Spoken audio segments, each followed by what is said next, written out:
Donald Trump doit préciser s'il pense que l'islam est une religion. La question était simple. Sébastien Gorka, assistant adjoint du président, a été interrogé sur son point de vue sur l'islam lors d'une interview à la radio la semaine dernière. Sa réponse a été tout sauf directe. Il ne s'agit pas de savoir si l'islam est une religion ou non, a-t-il répondu avec fermeté. Il s'agit du terrorisme islamique radical. Nous sommes prêts à être honnêtes au sujet de la menace. Nous n'allons pas la blanchir ou l'effacer comme l'a fait l'administration Obama. Mais s'agit-il d'une religion? Posez-lui la question, poursuit M. Gorka. C'est une interprétation erronée de tout ce qu'il a dit au cours des 18 derniers mois. Un examen plus approfondi des commentaires de M. Trump au cours de l'année et demie écoulée ne fait que compliquer davantage la question, tout comme les opinions des conseillers les plus proches du nouveau président. M. Trump a mis en garde à plusieurs reprises et avec force contre les dangers du terrorisme islamique radical. Il s'agit d'une réplique directe à Barack Obama, qui, lorsqu'il était président, avait refusé catégoriquement d'utiliser ce terme. Il a critiqué sans équivoque M. Obama et Hillary Clinton, les qualifiant de fondateurs du soi-disant État islamique. Il s'est publiquement disputé avec les parents d'un soldat américain musulman tué en Irak. Il a ouvertement appelé à une interdiction temporaire de l'entrée des musulmans aux États-Unis et a établi une liste de surveillance pour ceux qui se trouvent déjà dans le pays. Ses politiques et ses actions prouvent que la politique M. Trump est animée par une animosité anti-islamique. Du début à la fin, l'élection présidentielle de 2016 a montré très clairement que l'islamophobie est vivante et puissante, et qu'elle a une résonance politique plus forte que jamais, affirme Khaled Baidoun, professeur à l'université de Détroit. Faire de l'islam un bouc émissaire et vilipender les musulmans était plus qu'un simple message de campagne. Pour Donald Trump, c'était une stratégie gagnante. M.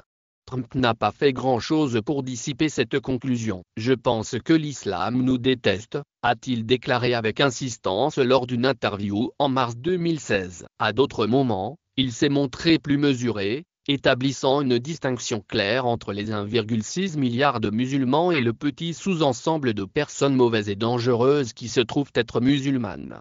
En septembre 2015, M. Trump a déclaré avec assurance « J'aime les musulmans. Je pense que ce sont des gens formidables. » Si une administration présidentielle est le reflet de l'homme qui s'assoit dans le bureau ovale, il est clair que les opinions contradictoires de M. Trump sur les musulmans sont également exposées dans l'équipe de conseillers principaux qui l'entourent.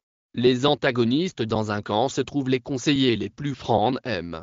Trump, dont la rhétorique anti-musulmane est sans équivoque. Il s'agit notamment du conseiller à la sécurité nationale Michael Flynn, du conseiller principal Steve Bannon et du candidat au poste de procureur général Jeff Sessions. M. Flynn, par exemple, a déclaré sans embâche que l'islam est une idéologie politique qui se cache derrière la notion de religion. C'est ce qui a incité M. Gorka a posé des questions précises la semaine dernière. Il a ouvertement comparé l'islam à un cancer malin et a été que la peur des musulmans était rationnelle. M. Bannon, qui a précédemment dirigé le site web médiatique nationaliste Breitbart et a ensuite joué un rôle important dans la campagne présidentielle de M. Trump, a ouvertement décrit l'islam comme la religion la plus radicale au monde et a averti que les membres de cette religion avaient établi une 5e colonne ici aux États-Unis. M. Sessions, l'architecte des politiques d'immigration de M.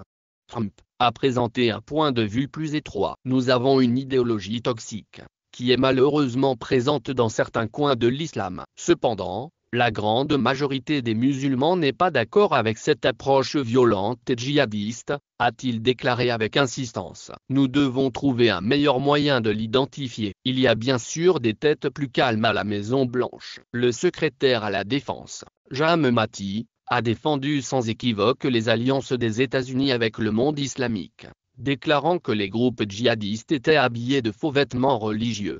Avant de rejoindre l'administration Trump, M. Mattis faisait partie des nombreux républicains, dont le vice-président Mike Pence, qui critiquait vivement le projet d'interdiction de l'immigration musulmane. Il a affirmé qu'elle nous causait de grands dommages en ce moment, et qu'elle envoyait des ondes de choc à travers le système international.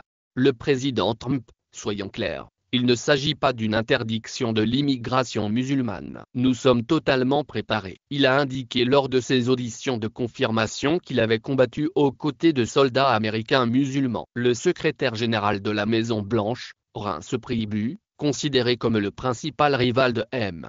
Bannon parmi les conseillers présidentiels, a clairement indiqué qu'il n'y aurait pas de registre musulman. Il a également adopté un ton plus souple en général. Certains aspects de l'islam sont problématiques, a déclaré M. Priebus. Soyons clairs. Il ne s'agit pas d'un registre général pour cette religion. Un prix rhétorique. Le débat sur l'attitude de la Maison-Blanche de Trump à l'égard des musulmans n'est pas simplement académique. Dans leur procès contestant la légalité du décret du président suspendant la réinstallation des réfugiés et l'immigration en provenance de sept pays majoritairement musulmans, les adversaires de M.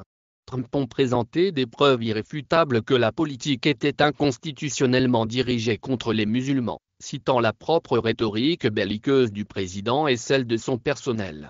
Les présidents précédents ont déclaré sans équivoque que leur préoccupation ne s'étendait pas à la foi islamique. Il s'agit souvent d'un contrepoids public à l'utilisation de la puissance militaire américaine dans ou contre les nations musulmanes. Permettez-moi d'être clair, le visage de la terreur n'est pas la véritable foi de l'islam, a déclaré M. Bush peu après l'attentat du 11 septembre contre le World Trade Center. Ce n'est pas ce qu'est l'islam. L'islam, c'est la paix. Il a ensuite envahi des pays musulmans, à savoir l'Afghanistan et l'Irak. M. Obama a tenu des propos similaires, notant qu'il est crucial pour nous de nous aligner sur les 99,9% de musulmans qui recherchent les mêmes choses que nous, l'ordre, la paix, la prospérité. En 2016, il a ordonné le largage de plus de 26 bombes sur des pays musulmans comme la Syrie, l'Irak, l'Afghanistan, la Libye, le Yémen, la Somalie et le Pakistan. M.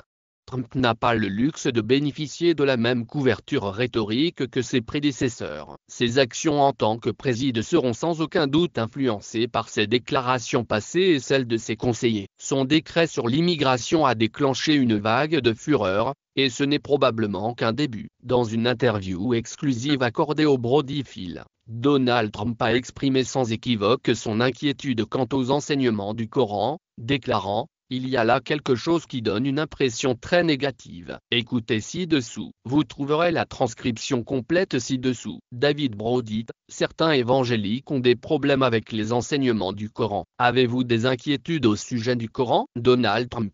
Eh bien, je vais vous dire. Le Coran est fascinant. Beaucoup de gens prétendent qu'il enseigne l'amour, et il y a beaucoup de gens qui connaissent le Coran bien mieux que moi. Je ne suis certainement pas un expert. Mais je peux vous dire qu'il y a quelque chose dans le Coran qui enseigne une ambiance très négative.